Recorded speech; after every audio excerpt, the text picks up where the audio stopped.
राष्ट्रवादीचे नेते छगन भुजबळ मुंबईत परतले। विमानतळावरून थेट राष्ट्रवादी कार्यालयात दाखल। काही वेळातच होणार पत्रकार परिषद।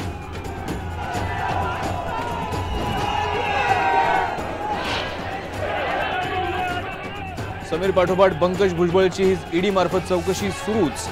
उद्या पंकज आणि समीरची समोरासमोर बसवून चौकशी होण्याची शक्यता।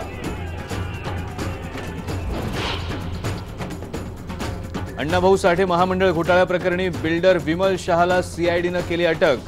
घोटाळ्याच्या रकमेतून दक्षिण मुंबईत प्लॉट खरेदी केल्याचा आरोप।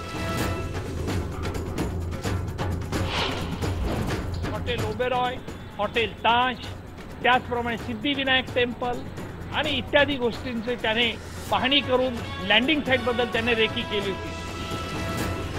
मुंबईतल्या सिद्धिविनायक मंदिराचे फोटो आवर्जून काढून आण। आयएसआयने दिले होते स्पष्ट आदेश। हेडलीचा गौप्यस्फोट।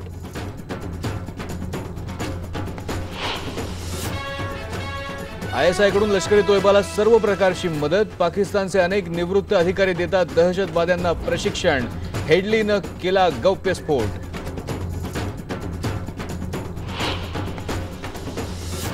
म्हाडाची वेबसाईट खोळंबली। ऑनलाईन पेमेंटची मुदत आता 11 फेब्रुवारीपर्यंत।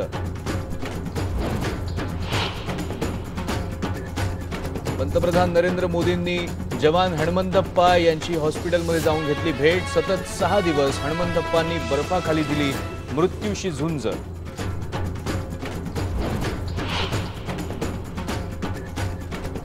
आयएनएस विराटचं रूपांतर 500 खोल्यांच्या हॉटेलमध्ये करणार। आंध्र प्रदेश सरकार घेणार युद्धनौकेचा ताबा।